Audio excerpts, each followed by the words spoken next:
History isn't written by the victors.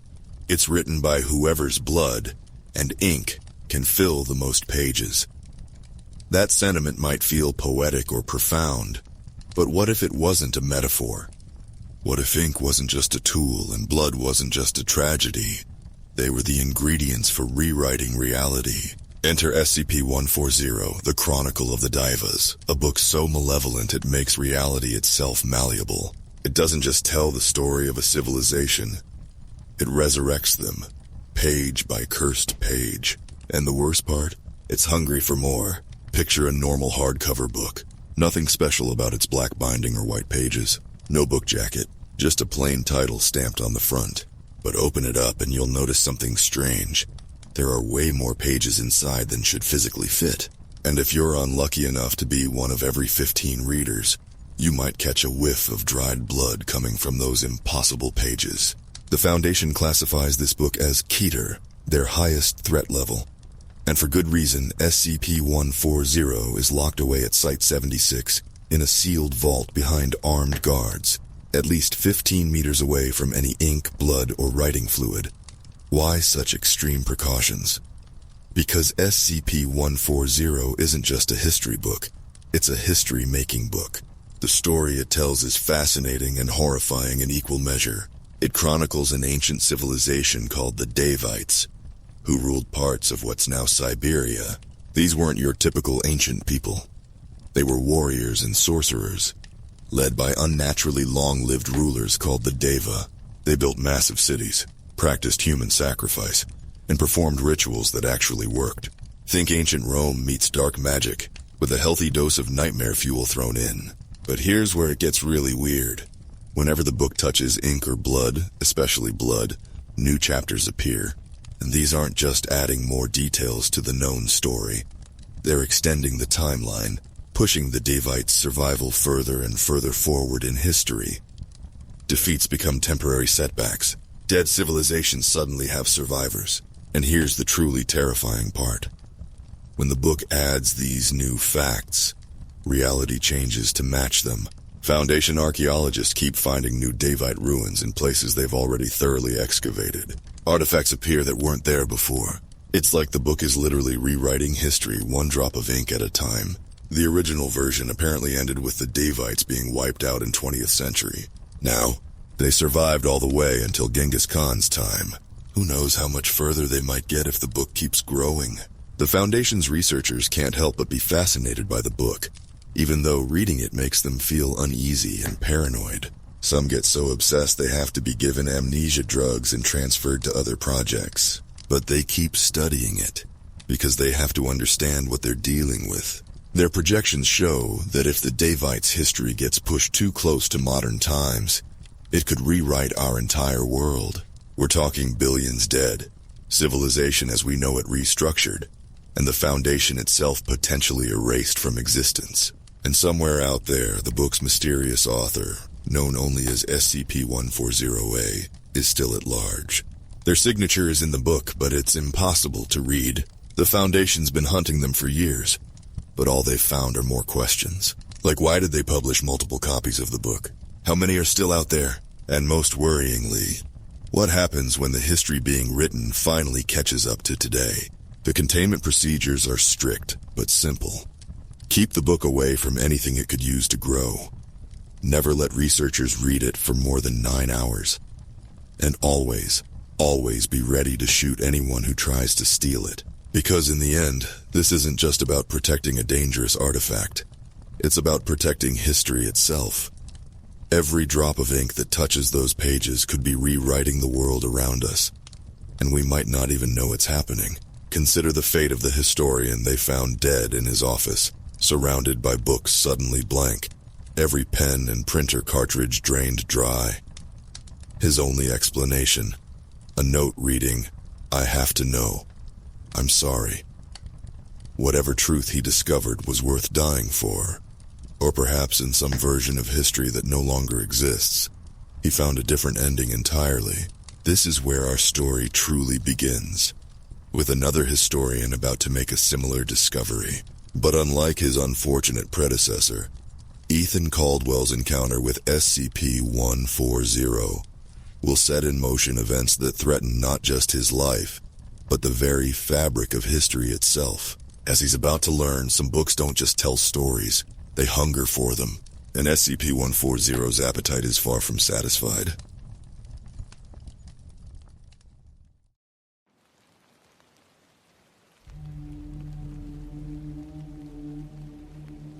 It started with a mistake, a harmless, mundane decision.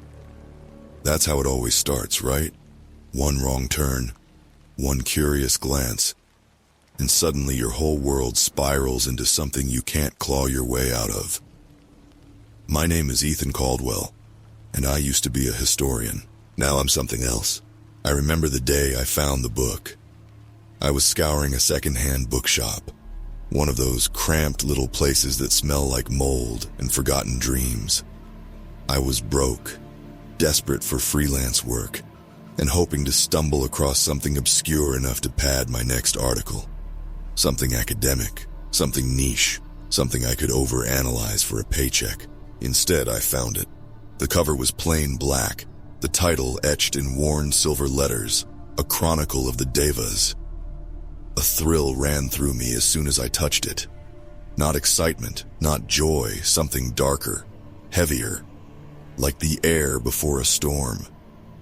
The book was heavy too, heavier than it should have been. The shopkeeper, a pale man with deep shadows under his eyes, hesitated when I placed it on the counter. "You don't want this one," he said. His voice was dry, scratchy, like sandpaper on wood. "Why not?" I asked. He didn't answer, just stared at me, lips pressing into a thin line. I thought he was just trying to hike up the price, so I slapped a 20 on the counter. He took it reluctantly, his fingers trembling as he slid the book into a bag. "You'll regret it," he muttered as I left. I laughed it off then, but now, sitting here in the dark with the book open in front of me, I can't shake his words. I brought the book home that day, tossing it onto my desk like it was any other random find. My apartment was a mess, papers and books stacked haphazardly, coffee rings staining every flat surface. The book seemed to belong there, nestled among the chaos. I didn't crack it open until later that night. I had intended to skim it, maybe take some notes, but the moment I turned the first page, the room seemed to dim. The writing was meticulous, sharp black ink etched onto pristine white pages. The author's voice was cold, clinical yet hypnotic. It chronicled the rise of the Davites, an ancient Siberian civilization I'd never heard of before. Their culture was grotesque, militaristic, ritualistic, soaked in blood. Human sacrifice wasn't just a practice for them. It was a currency, a religion, a science. By midnight, I'd devoured over 100 pages. The book described ceremonies so vivid I could smell the incense and iron tang of blood. It detailed their city-states, their bizarre practices of ancestor worship, their cruel experiments on slaves, and then there were the Deva, their rulers. They were portrayed as almost divine, immortal beings who thrived on suffering. The more I read, the more I felt watched. I laughed it off as paranoia, an overactive imagination. But when I closed the book, I noticed something that made my skin crawl. The spine was thicker. At first, I thought it was a trick of the light. But no, the book had grown.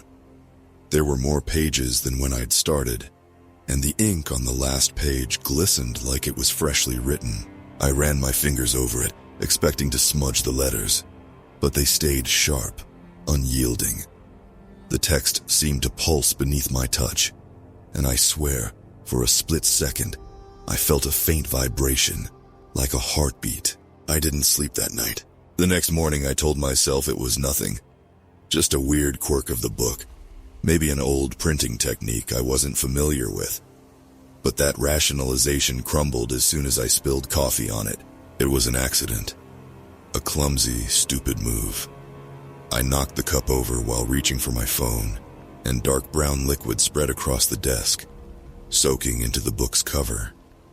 I scrambled to mop it up, cursing under my breath, but as soon as the coffee touched the pages, they began to change. New words formed before my eyes. black ink bleeding into the paper in jagged, chaotic lines. The text shifted, expanded, describing events that hadn't been there before. And then I saw it, my name. The words twisted themselves into a sentence that froze the blood in my veins. Ethan Caldwell bears witness. I shoved the book away, my chest heaving, heart pounding against my ribs.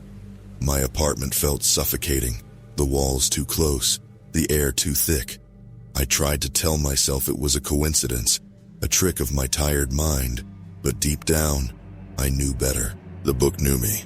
I thought about getting rid of it, throwing it away or burning it, but every time I tried, something stopped me. It felt wrong, like I was severing a piece of myself. Instead, I shoved it into a drawer and locked it away. Out of sight, out of mind. But that night the dream started. I was standing in a field of ash, under a sky so red it looked like it was bleeding. In the distance, a city burned, its spires collapsing under the weight of black smoke. Figures moved through the haze, their faces blank, their bodies draped in robes that shimmered like oil. One of them turned to me. Its face was pale, almost skeletal, its eyes black voids that seemed to devour the light. It raised a hand, and though it didn't speak, I heard its voice, low, guttural, and ancient. More blood. I woke up gasping, the taste of ash still on my tongue. The book is still here, sitting on my desk as I write this. I haven't touched it since that night, but it doesn't matter. It's in my head now. I don't know what's worse. The nightmares, the whispers, or the feeling that no matter what I do, this isn't over. The book doesn't just tell a story. It is the story, and I think I'm part of it now. I thought locking the book away would help. Out of sight, out of mind, right? But the damn thing didn't stay quiet for long. The dreams got worse. Every night I found myself deeper in their world. The Davite cities with their blood-stained altars and towering spires. I saw slaves building colossal statues of writhing figures, their faces locked in eternal agony. I heard chants, not in any language I knew, but they crawled into my ears like living things. And then there were the sacrifices. They weren't clean. Ritualized executions like history books might imply. These were brutal, messy, intimate. The priests, if that's what they were, used knives that gleamed like obsidian and carved their victims piece by piece. The screams echoed long after I woke up. I tried to distract myself, burying my head in research. If I could just understand the Davites, maybe I could convince myself that the book was just an elaborate fiction.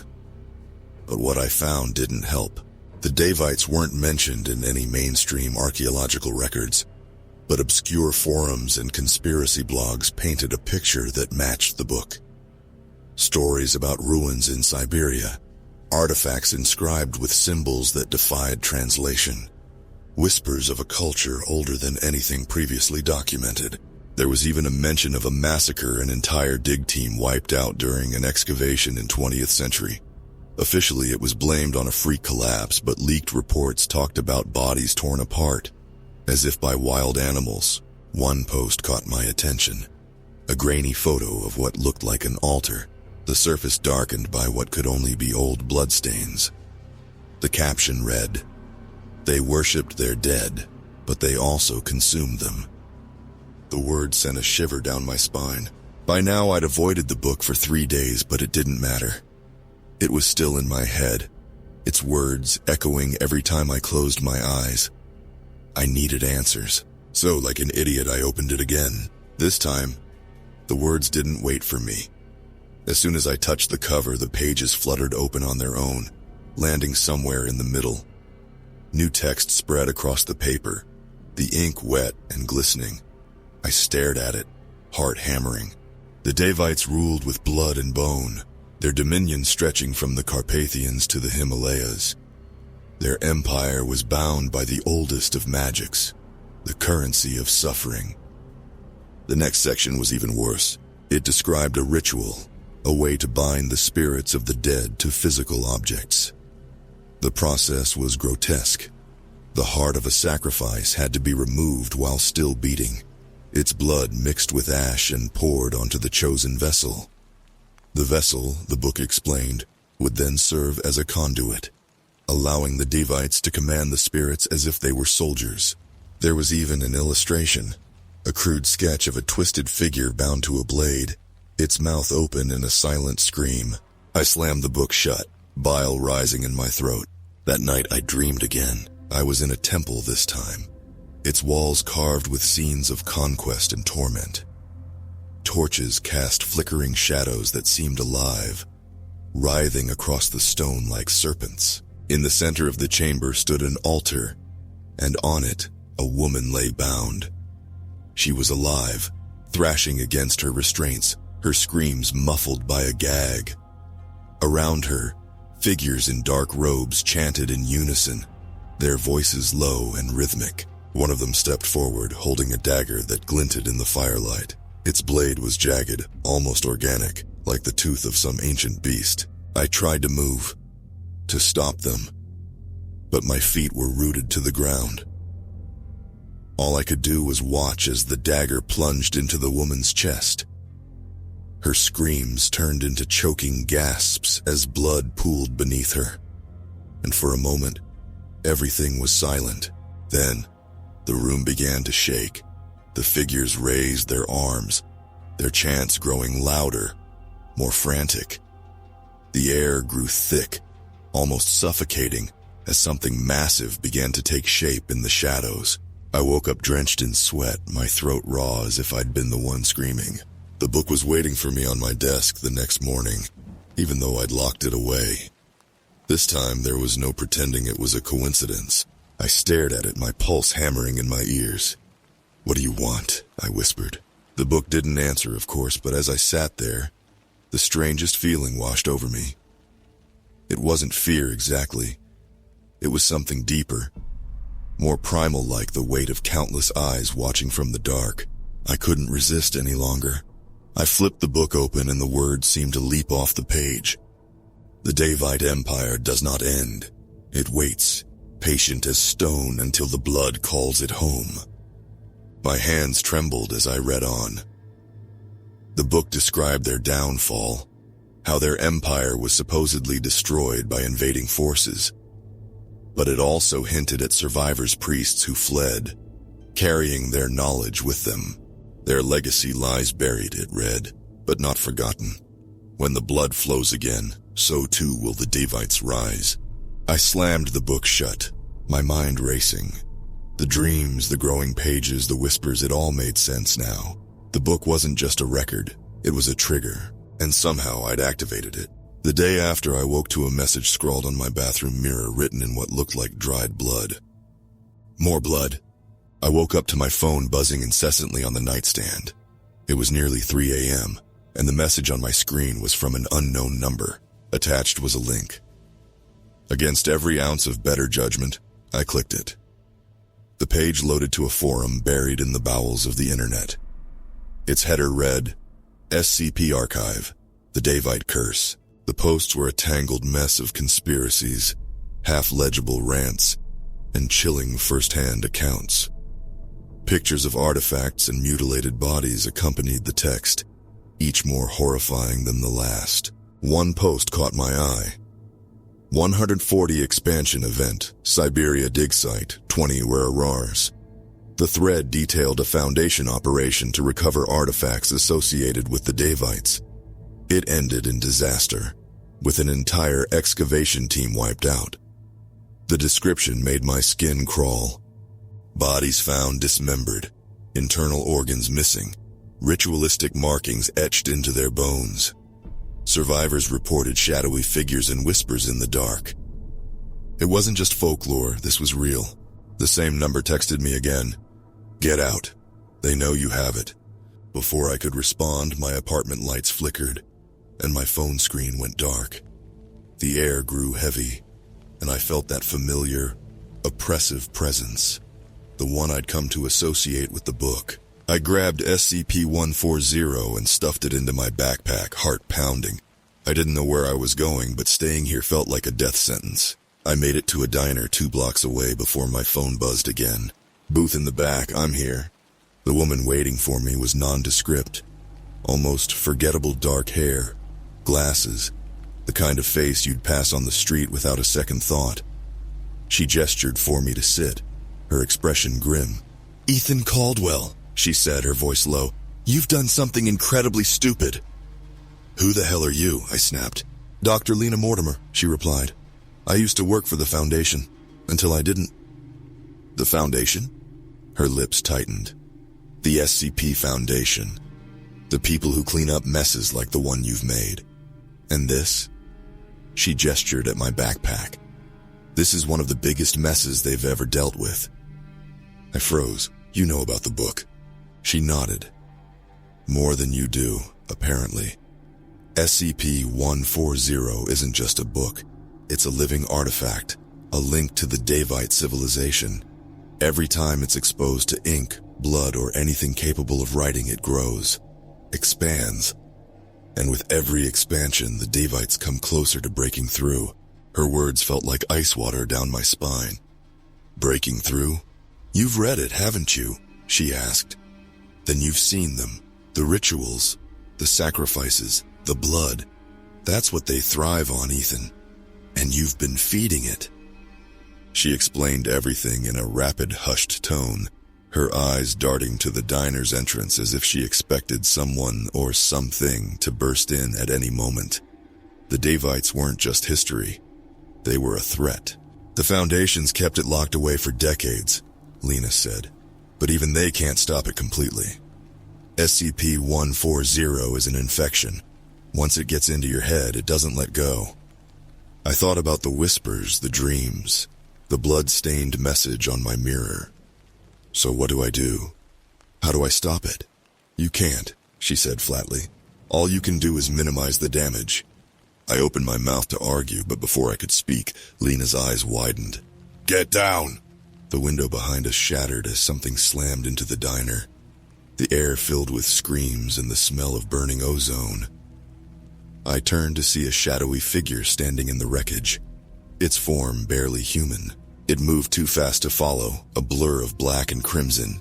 Lena yanked me to the floor as the thing tore through the diner, leaving a trail of devastation in its wake. "It's one of theirs!" Lena hissed. "A thrall! Run!"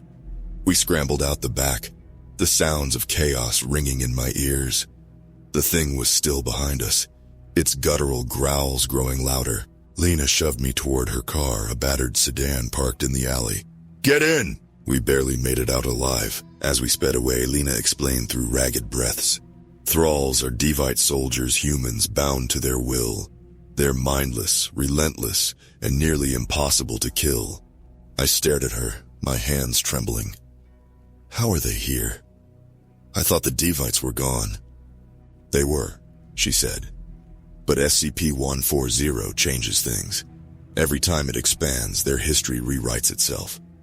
Defeats become victories. Deaths become survival stories. And now they're creeping back into reality." She glanced at me, her expression hard. "You've made things worse, Ethan. And if we don't fix this, the world's going to bleed for it." We drove through the night, stopping only when we reached an abandoned warehouse on the outskirts of the city. Lena led me inside, locking the door behind us. "This is my safe house," she said, flicking on a dim overhead light. The space was cluttered with papers, maps, and photographs. A corkboard on the far wall was covered in strings and pins, all leading back to one image, the book. "Why me?"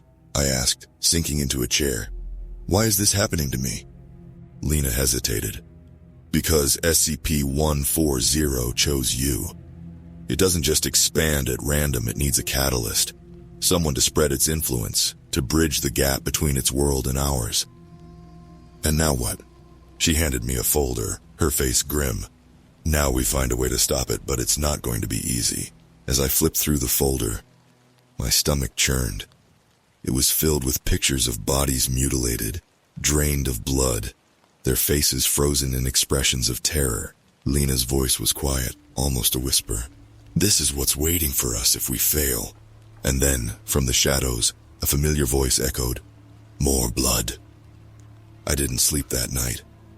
I couldn't. Every time I closed my eyes, I saw the thrall tearing through the diner, its grotesque form etched into my mind. The air in the warehouse felt heavy, suffocating, as if the shadows themselves were alive. Lena spent the night poring over her notes, muttering to herself. Occasionally, she'd glance at me, her expression flickering between pity and frustration. "This isn't sustainable," I said, finally breaking the silence. "We can't just run forever." She didn't look up. "We're not running. We're surviving. At least until we figure out what to do with that."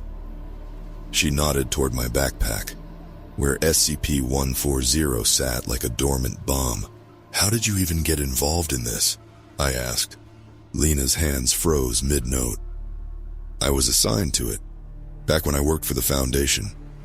SCP-140 was supposed to be contained, but it has a way of slipping through the cracks." Her voice dropped. "We lost good people, and the ones who survived, they weren't the same." The next morning, we hit the road. Lena insisted we stay mobile, never lingering in one place for too long. "They'll find us if we're still," she said. "They always do." By they, she meant the thralls, or worse. As we drove, the landscape around us began to shift. It was subtle at first. An old road sign with unfamiliar symbols, a building that looked ancient, despite being in the middle of a modern town. But then we started seeing the people. In one small town, a man stood at the edge of the road, his eyes black and empty. He didn't move, didn't blink, just watched as we passed. Further on, a woman knelt in a field, carving symbols into the dirt with her bare hands. "They're waking up," Lena muttered. "The more SCP-140 expands, the more the Devites bleed into our world." We stopped at a rundown motel that night, exhausted and on edge. Lena barricaded the door, setting up a crude alarm system with cans and string. "I'll take first watch," she said. "You need to rest." I didn't argue, but sleep didn't bring peace. I dreamed of a throne room, its walls dripping with blood. On the throne sat a figure cloaked in shadow, its eyes glowing like embers. It spoke in a voice that seemed to echo from everywhere at once, low and guttural. "You bear witness," it said. "You bring us home." I woke to find the room freezing, my breath visible in the dim light. The book was on the nightstand, open to a page I hadn't seen before. SCP-140A, the Immortal Deva. I stared at the words, my heart pounding. The page detailed a being who had survived the fall of the Devite Empire, using dark magic and blood rituals to sustain themselves. "They are the author of the Chronicle," the text read, "and they walk among us still." The next day I confronted Lena. "Do you know who SCP-140A is?" I asked. Her expression darkened. "I know enough. They're the one who wrote the book, the one who made all this possible." "Have you seen them?" She hesitated. "Once. Years ago. It was during an expansion event. We thought we could stop it, contain the spread. But they showed up, like they were drawn to the chaos. They weren't human. Not anymore." "What happened?" Her eyes were haunted. "We lost badly. That night they came for us." It started with the sound of footsteps outside the motel room, heavy, deliberate. Then came the whispers, low and guttural, in a language I didn't recognize. Lena grabbed her gun, motioning for me to stay quiet. But before she could move, the door splintered inward, and the room was filled with darkness. A figure stepped through, its form shifting and unnatural. Its eyes burned red, and its voice was like a blade scraping against bone. "You carry the book," it said, staring directly at me. I couldn't move, couldn't breathe. The air around me seemed to warp, pulling me toward it. Lena fired, the gunshots deafening in the confined space. But the bullets didn't seem to matter. The figure didn't flinch, didn't even slow down. "You cannot stop what has already begun," it said, stepping closer. And then it smiled. Lena grabbed my arm, yanking me toward the window. "Run!" she shouted. We burst out into the night, sprinting toward the car. Behind us, the figure followed, moving unnaturally fast. Its presence was overwhelming, a crushing weight that made it hard to think, hard to breathe. We barely made it into the car before it reached us.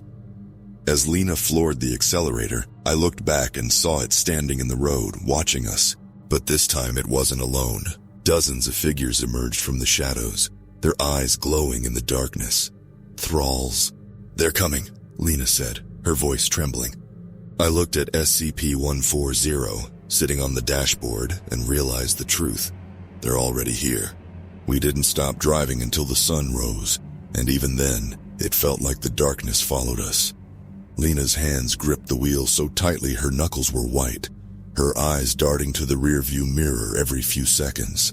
"They're not going to stop," she said, breaking the silence. "As long as you have that book, they'll keep coming." I didn't respond. The book sat heavy in my lap, its black cover radiating a faint warmth as though it were alive. We eventually pulled into an empty gas station, its pumps long abandoned, its windows shattered. Lena killed the engine and turned to me, her face pale and drawn. "There's something you need to see," she said, pulling a battered folder from the glove compartment. She handed it to me, and I flipped it open. Inside were photographs, grainy black and white images of what looked like ritual sites. The first showed an altar carved from stone, its surface slick with dark stains. Another depicted a circle of figures in robes, their faces obscured. "They've been trying to bring the Devites back for decades," Lena said. "Cultists, rogue factions, even rogue Foundation personnel. And now, thanks to you, they're closer than ever." I bristled at her tone. "I didn't ask for this." "No one does," she snapped. "But that doesn't change the fact that you've become their conduit." She rifled through her notes, pulling out a map marked with red X's. "There's one last chance to stop this," she said. "A ritual. The original Devite priests used it to bind their strongest entities.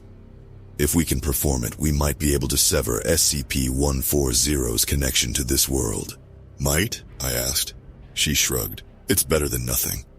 The ritual required 3 things: an artifact tied to the Devites, the blood of a willing sacrifice, and the presence of SCP-140 itself. The first part was easy enough.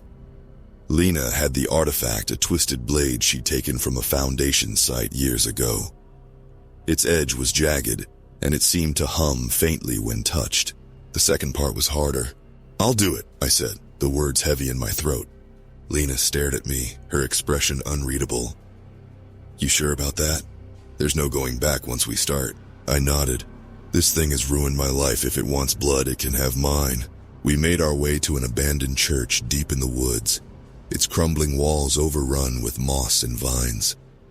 The place reeked of decay, but it felt right, as though the air itself remembered what had been done here long ago. Lena set up the ritual, drawing intricate symbols on the floor with ash and chalk. She placed the blade at the center and laid SCP-140 beside it. "Once we start," she said, "there's no stopping. If you hesitate, if you lose focus, it'll all be for nothing." I nodded, my stomach churning. The ritual began with a chant, low and rhythmic, in a language that felt wrong on my tongue. As I spoke, the air around us grew colder, the light dimming until it felt like we were trapped in twilight. The blade began to glow, its surface rippling like liquid. The symbols on the floor pulsed with a faint red light, and the book's cover shuddered as though it were alive.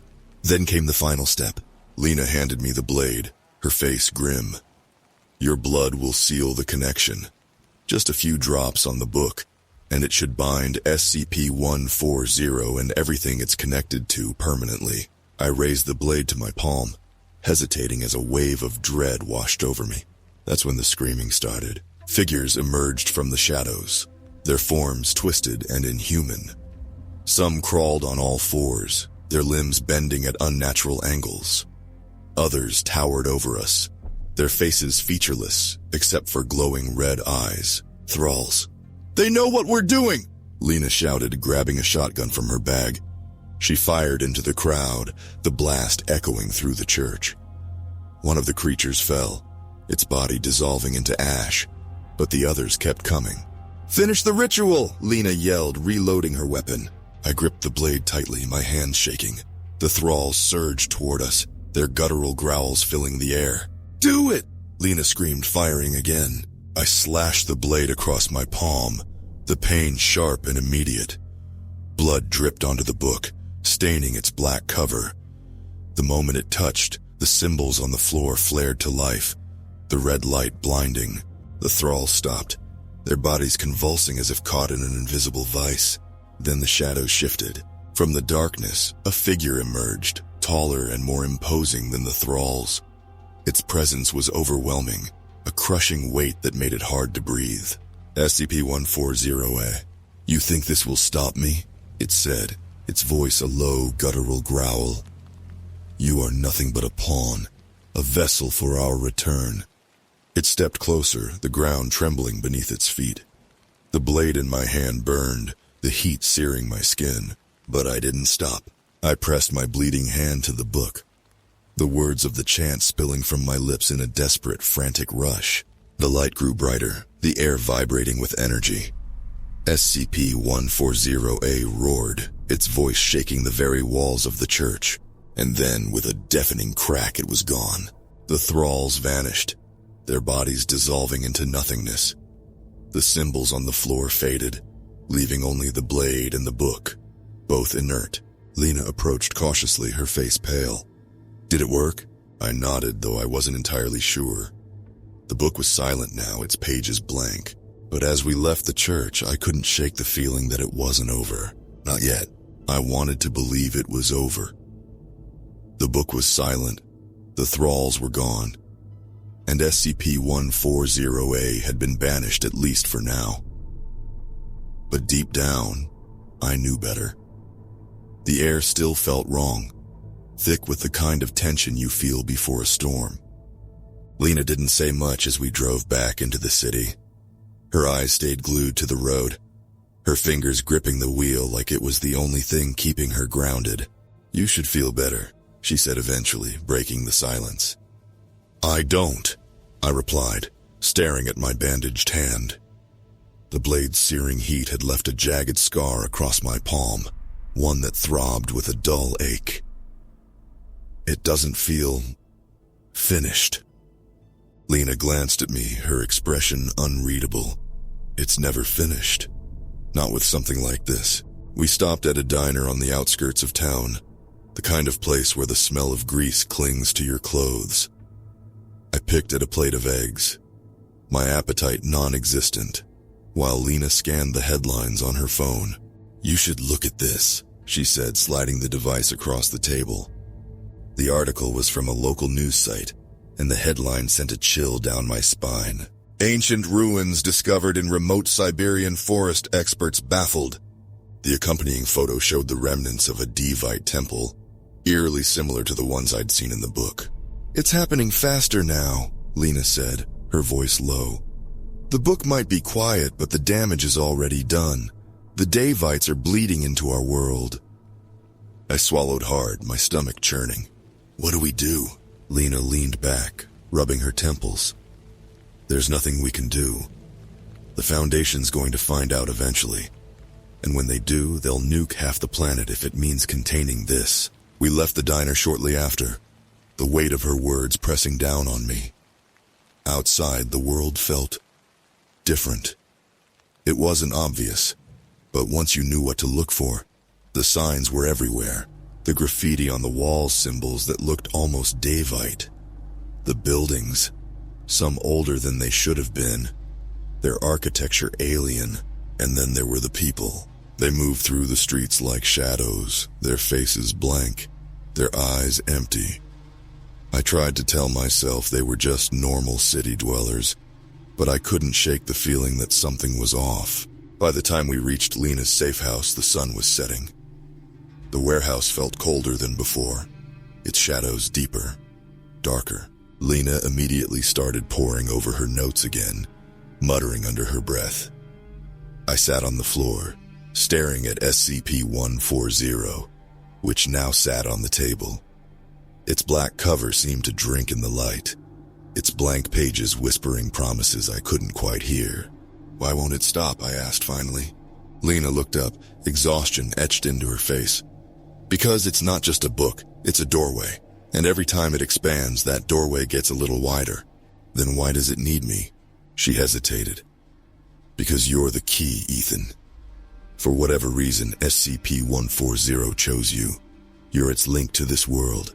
Her words felt like a punch to the gut. "So what? I'm just supposed to live with this? Knowing I'm the reason this is happening?" Lena didn't answer.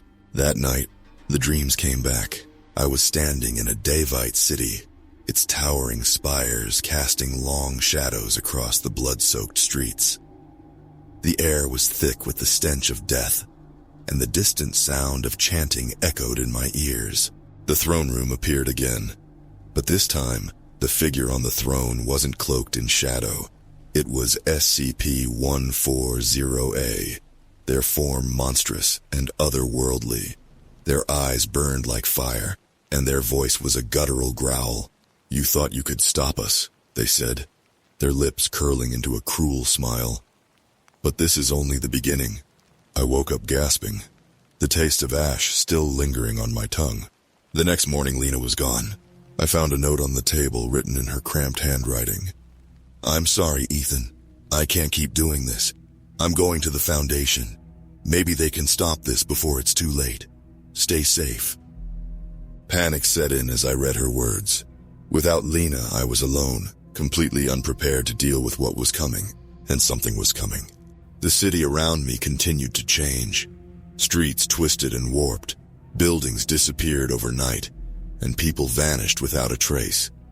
News reports spoke of anomalies, but no one seemed to understand what was really happening. I started seeing the thralls again, lurking in the shadows. They didn't attack, but their presence was enough to send chills down my spine. The worst part was the whispers. They followed me everywhere, growing louder with each passing day. More blood. I tried to reach Lena, but her phone went straight to voicemail. Desperation drove me back to SCP-140. I opened it, hoping for answers, but the pages remained blank. Then, as if in response to my frustration, words began to appear. The Davites rise, blood calls to blood. The book seemed to hum in my hands, a low vibration that resonated deep in my chest. I realized then that the ritual hadn't worked. Not completely. SCP-140 wasn't just expanding, it was accelerating. The Davites weren't just bleeding into our world, they were taking it over. As I stared at the book, a chilling thought crept into my mind.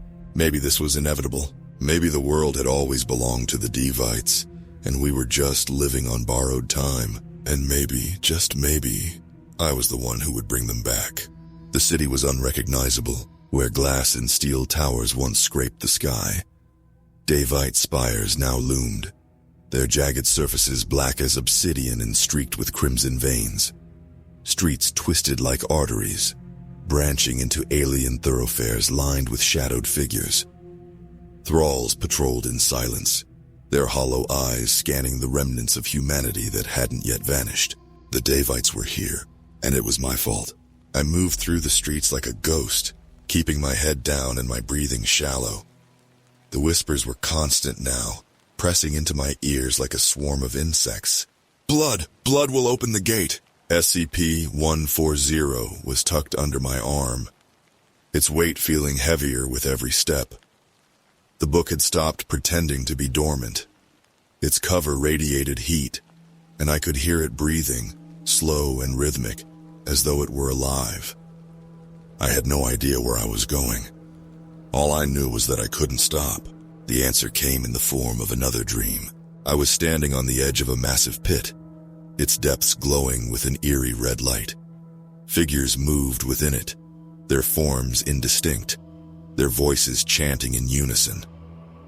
Above them loomed SCP-140A, their monstrous form wreathed in shadows.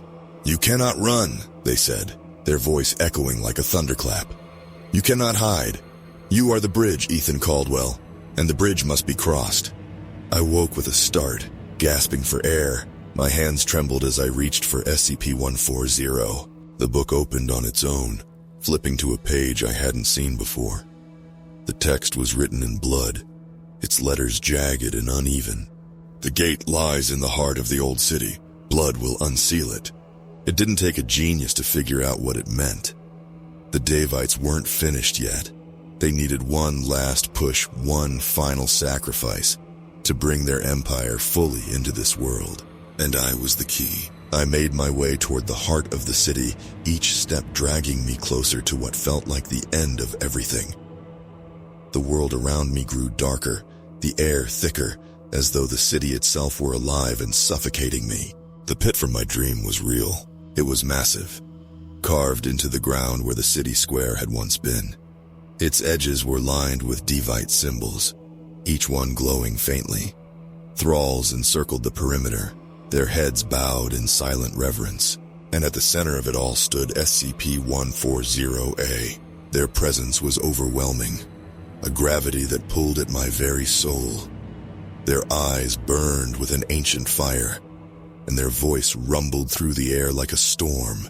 "You have come," they said, their lips curling into a smile. I stepped forward, clutching SCP-140 tightly. "You won't win," I said, my voice shaking. SCP-140-A laughed, a sound that made my skin crawl. "Win?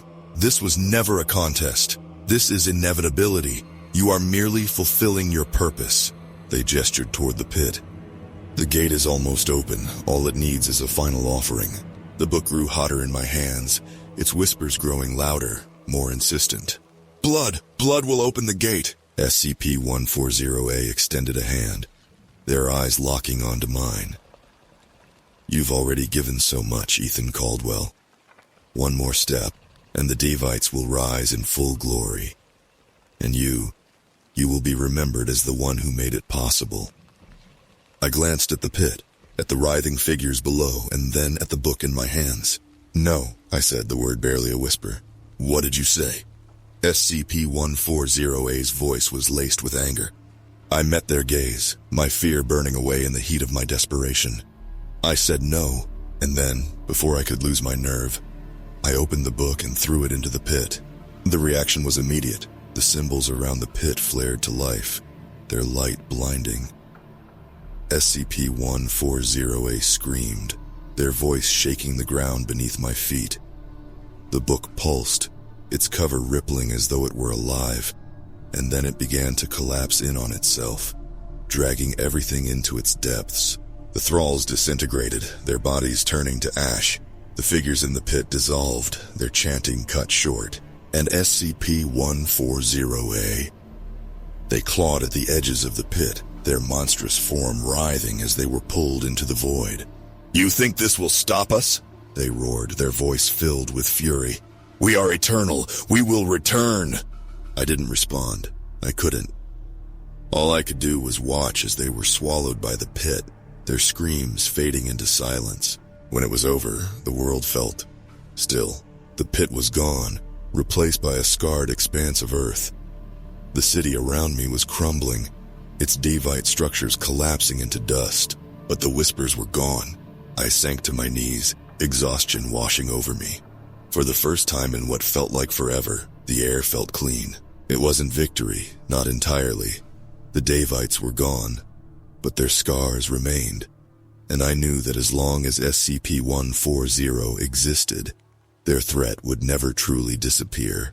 But for now, at least the world was safe, and I was finally free. As the last drop of blood falls onto SCP-140's remains, we're left with more questions than answers. But then again, that's the nature of this particular anomaly. Every answer only leads to deeper mysteries. Now that we've experienced one possible encounter with the Chronicle of the Devas, let's pull back the curtain and examine what we really know about this reality-bending book, its mysterious author, and the theories that have emerged around both. Think of what follows as a post-credit analysis, the kind that makes you see the story in a whole new light. From competing theories about SCP-140-A's true identity, to the metaphysical implications of a book that can rewrite history. There's a lot to unpack, so let's dive deep into the mysteries of SCP-140, piece by piece. SCP-140, known as an incomplete Chronicle, is a modern hardcopy book with an unremarkable black binding and numerous white pages. It details the history of the Davite civilization, an ancient empire originating in what is now south-central Siberia. The Davites were known for their militarism, conquest, ancestor worship, urban centers ruling over large slave populations, gruesome human sacrifice, and the practice of apparently efficacious thaumaturgic rituals. The anomalous property of SCP-140 manifests when it comes into contact with any suitable fluid, such as ink or blood. Upon exposure, the book absorbs the fluid and expands its content, adding new chapters and details about the Davite civilization. This expansion not only increases the volume of the book, but also retroactively alters reality, effectively resurrecting aspects of the Davite Empire in the present day. The Foundation's containment procedures for SCP-140 are stringent. The book is stored in a sealed vault at Reliquary Research and Containment Site 76. No fluids are permitted within 15 meters of the containment area to prevent accidental activation of its anomalous properties. In the event of contamination, the area is to be immediately sealed, and a containment breach protocol is initiated. Fan theories surrounding SCP-140 often delve into the nature of its creation and purpose. One prevalent theory suggests that SCP-140-A, the original author of the Chronicle, intended to use the book as a means to resurrect the Davite civilization. Some interpretations posit that SCP-140-A may have been a benevolent figure, hoping that by reviving the Davites, they could correct their past atrocities and evolve into a more peaceful society. However, the inherent malevolence of the Davite culture, as detailed in the Chronicle, casts doubt on this optimistic perspective. Another theory explores the connection between the Davites and other entities within the SCP universe, such as the Scarlet King. The Davites' practices of human sacrifice and thaumaturgy bear similarities to the rituals associated with the Scarlet King's cults, suggesting a possible historical link or shared origin.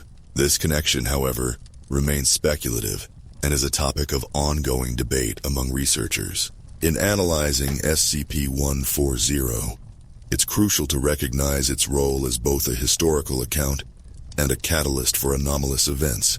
The Chronicle serves as a bridge between the past and present, with the potential to reshape reality based on the dark legacy of the Davites. This duality underscores the importance of strict containment and the dangers of underestimating seemingly innocuous objects within the SCP Foundation's care. In conclusion, SCP-140 exemplifies the intricate interplay between knowledge and power within the SCP universe.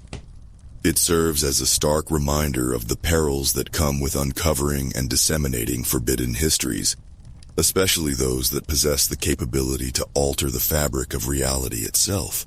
Thank you so much for joining me on this dive into the dark and fascinating world of SCP-140. If you enjoyed unraveling the secrets of the Davite civilization, don't forget to like this video and subscribe to the channel for more spine-chilling SCP explorations. Let me know in the comments what you think about SCP-140. Do you side with the idea of a tragic author, or do you think it's all part of a malevolent design?